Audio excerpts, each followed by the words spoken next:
beta sayangi. Dalam Sultan yang mulia. Hari ini beta sengaja mengumpulkan para penggawa-penggawa sekalian serta panglima perang beserta pasukannya karena ini menyangkut tentang keamanan situasi dan kondisi. Jadi kita tahu bahwa Sandima itu berasalnya dari kata Mamanda. Ada sebuah proses yang mana proses ini kita tahu bahwa di Kalimantan Timur ada yang namanya seni tradisional namanya Mamanda.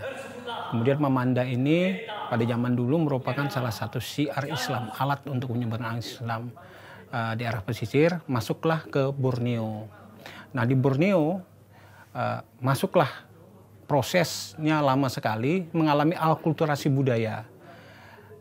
Alkulturasi budaya sehingga menjadi Sandima.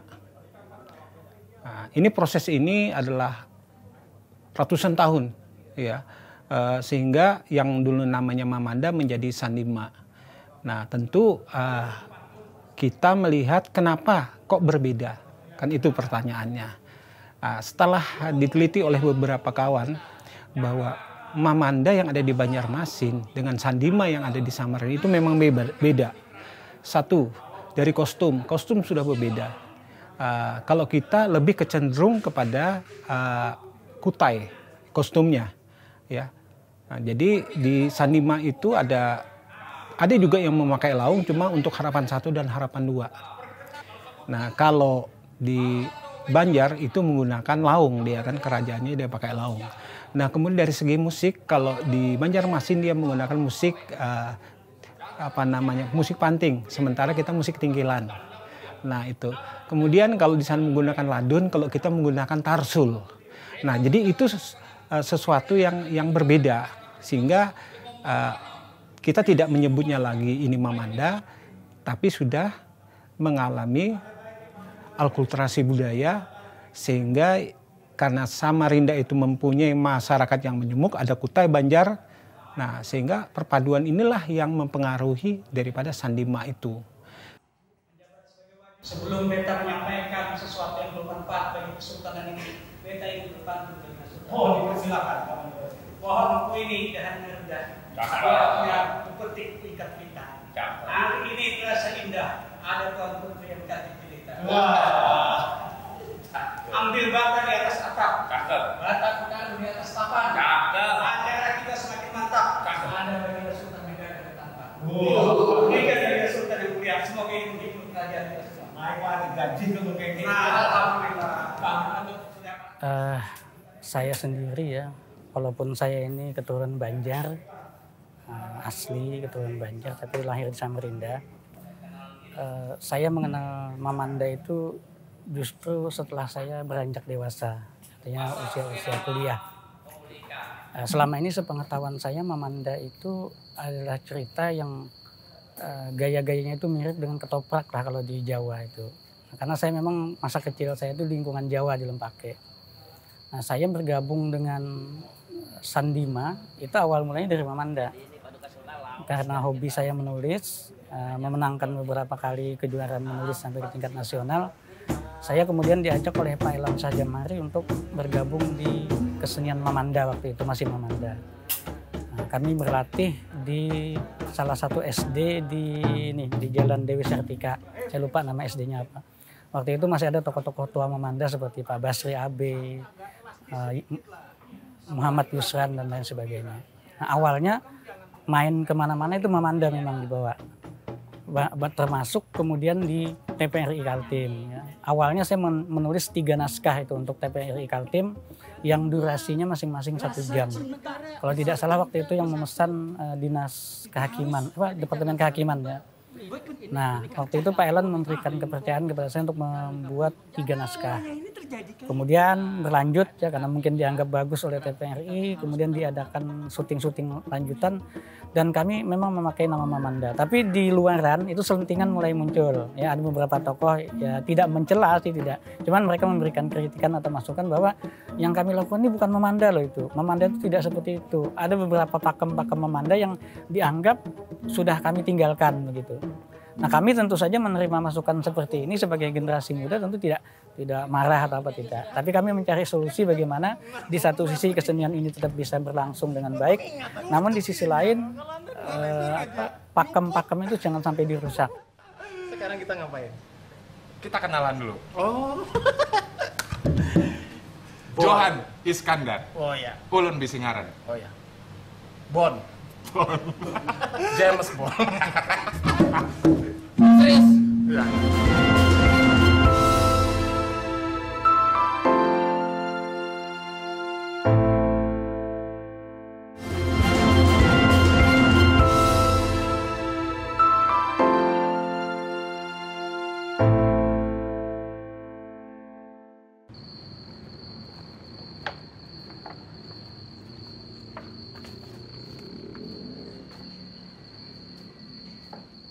Ya, Rumah Seniman ini merupakan salah satu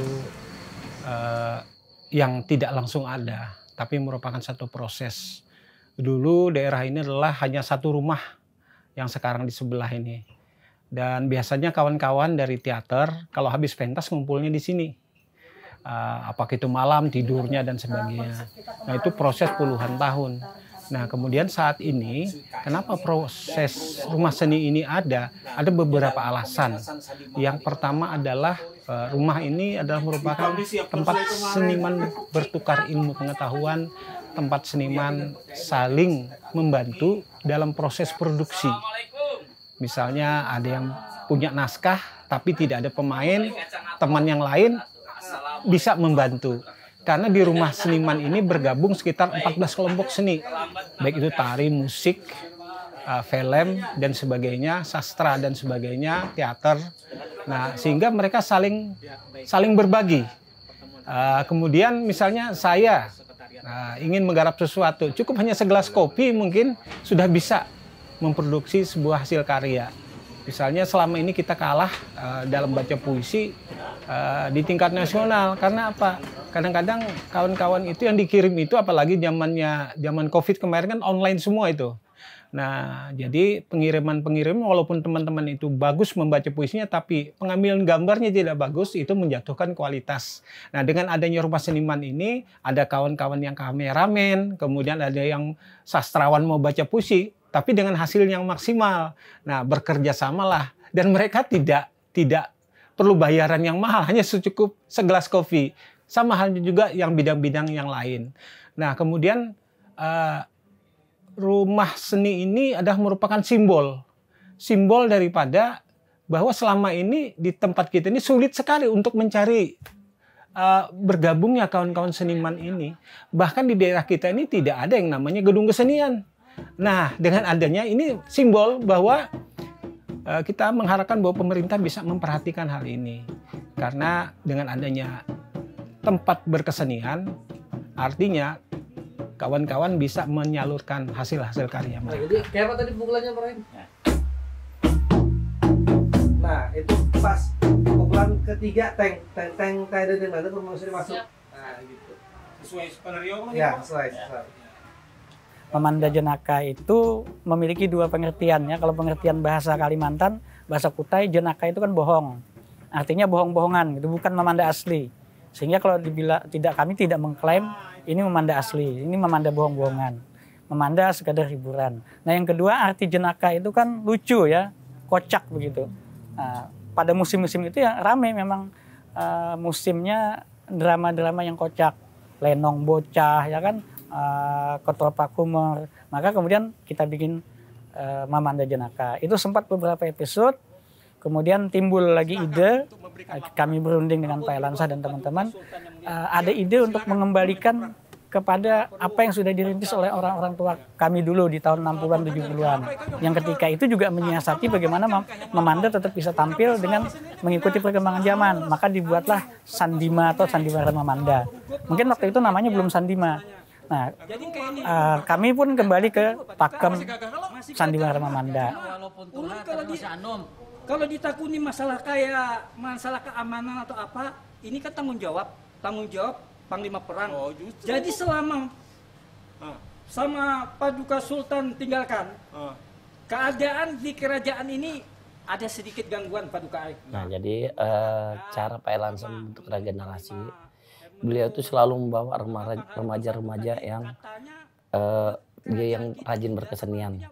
Sepertinya saya kan dulu guru olahraga, bidang saya di karate. Kebetulan di dinas saya pindah, beliau itu sebagai kalau nggak salah kasih orsinibut olahraga, seni dan budaya. Nah, olahraga tetap saya diikutkan ya, mau bela diri karate silahkan atau apa, nanti lama-lama saya dibawanya ke TPRI, ayo ikut. Awalnya mukul gong. Mukul gong itu selama 2 tahun. Belajar sambil mempelajari proses nih. Bagaimana rakyat masuk, pengharapan 1, pengharapan 2. Sudah selesai itu, saya diajaknya lagi, ayo Rohim, tampil. Dari main gong itu dipanggil. Tampil bagaimana cara anunya beliau itu. Yang halusnya beliau itu mengajak kita. Dulu seni saya tidak terlalu seni, kurang. Nah, setelah beliau membawa, bercerita di situ tentang masalah urusan gong, kenapa gongnya begini. Udah lama pas minggu depan, Rohim geser main gong, tampil. Sembarang aja, peran jadi rakyat. Nah, saya belajar. Akhirnya bisa. Nah, kebetulan dari Dinas Pendidikan dan Kebudayaan Kota Samarinda itu pisah lagi. Nah, pindah ke kebudayaan. Nah, di situ olahraga saya berkurang, sudah ke seni. Makanya sampai kayak gini lah. Dulu saya rapi, sekarang berkumis. Ini rambut saya gondrong nih. Bisa saya bukakan. Nah, ini peran saya kalau jadi rakyat. Jadi kalau saya orang kebudayaan itu kan kita harus bagaimana bisa menunjukkan hasil karya seni kita. Nah, ini kadang di sini kita perannya jadi rakyat. Bisa jadi jin, bisa jadi dukun, perannya di situ. Nah, bisa juga kalau pengharapan bagaimana, bisa juga jadi panglima perang.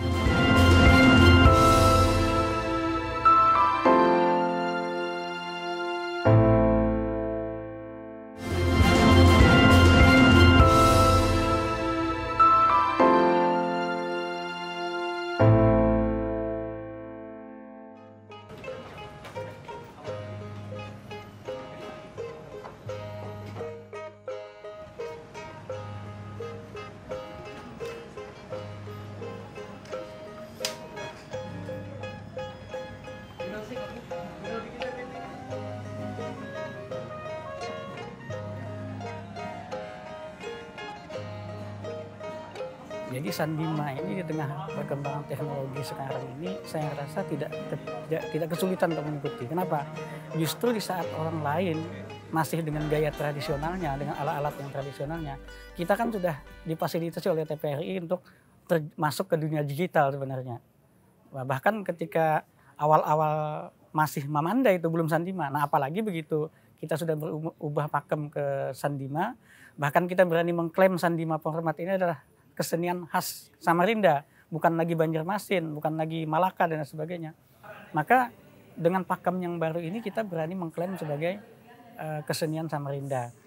Kenapa begitu? Karena Samarinda ini kan kota yang penduduknya ini heterogen dan rata-rata pendatang. Hampir bisa dikatakan tidak ada penduduk asli Samarinda ini. Kalaupun ada yaitu hanya sedikit lah begitu ya. Tapi yang mendominasi kan rata-rata pendatang gitu. Maka dibutuhkan ya, hasil dialog kita dengan beberapa seniman senior di Kaltim, kita Samarinda ini perlu khas, perlu warna khas, perlu identitas yang khas Samarinda gitu. Maka kemudian kita mengkombinasikanlah beberapa unsur kebudayaan multi etnis ini menjadi sandima. Walaupun ya basicnya tetap Mamanda tadi, tapi dia sudah tidak sama dengan Mamanda. Sebagai penasihat kerajaan, Daulat Raja Sultan yang Mulia, tentunya Mamanda Wazir mempunyai pencerahan pada kita semuanya, sehingga rakyat kita dan para penggawa sekalian bisa mengambil hikmah dari segala sesuatu yang akan disampaikan. Silakan. Pejabat-pejabat siapa yang nggak tahu dengan Paduka Sultan yang Mulia. Nah, beliau terus mempromosikan kita ini, bagaimana khas tradisional kita ini. Apalagi anak-anak sekarang nih kan main gadget. Sekarang untuk kesenian itu berat. Makanya saya bilang sandima ini itu kita mengikuti zaman. Oh misalnya ada peran ini, kita masukkan materi itu. Oh tentang pembongkaran kita masukkan. Jadi si rakyat itu yang ceritanya yang dibongkar rumahnya menghadap ke raja, ternyata raja itu sangat dengan coolnya, dengan bijaksananya. Nah jadi di Samarinda ini, ya khususnya di kota Samarinda untuk Kaltim ya, tidak ada sosok seperti Pak Erlansa yang mengembangkan seni tradisional.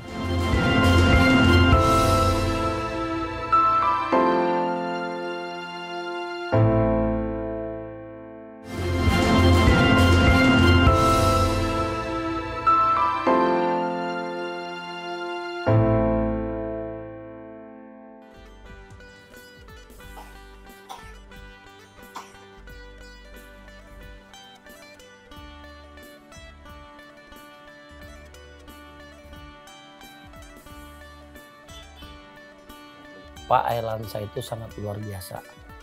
Dari dia membentuk karakter teman-teman, ya kan, sampai sekarang, dan beliau itu juga tidak sombong. Apa yang bisa diberikannya, walaupun ibaratnya ya, perutnya lapar, yang penting anak buah saya itu bisa kenyang.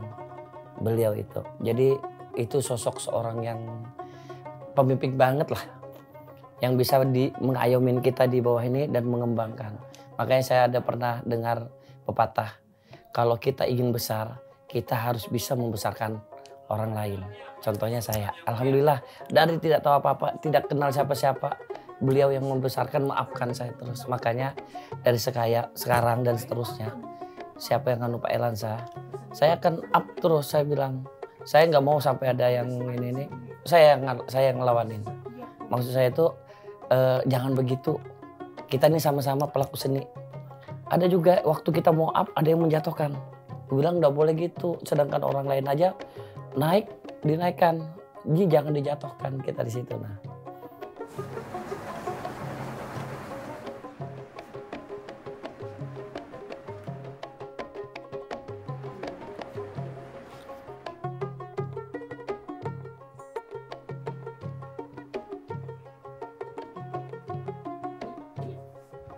Sampai saat ini kita terus berupaya untuk tetap melestarikan seni tradisi yang merupakan salah satu daripada seni teater tradisional yang ada di kota Samarinda. Kita tahu bahwa Samarinda ini ada 4 pilar pengembangan seni budaya. Yang pertama adalah pesisir, keraton, pedalaman, dan urban. Nah, sandima merupakan salah satu seni pesisir ya, yang ada di kota Samarinda. Nah, tentunya ini perlu kita lestarikan karena ini apa? Kearifan lokal kita, lokal wisdom kita yang harus kita jaga kelestariannya. Kita tidak ingin generasi-generasi kita tidak tahu dengan akar budayanya. Dan lebih parah lagi kalau kita tidak kenalkan, mungkin anak-anak kita sekarang tidak mengenal bahkan tercabut dari akar budayanya. Anda bisa bayangkan kalau seandainya generasi kita tidak menjadi generasi yang tidak berbudaya, tidak mengakar pada akar budayanya, maka dia lebih mencintai budaya orang lain ketimbang budayanya sendiri. Nah ini farah tentunya. Nah inilah kenapa sampai saat ini kita terus ya, tetap melestarikan. Dan beberapa kiat-kiat yang sudah kita laksanakan adalah kita sudah pentas di RRI, ya. Berapa tahun kemudian sampai saat ini kita masih di TVRI. Kemudian kita pentas keliling, ya, 276 kali pentas selama 2 tahun berturut-turut. Nah, ini adalah salah satu upaya kita untuk tetap terus melestarikan seni tradisi yang namanya Sandima ini.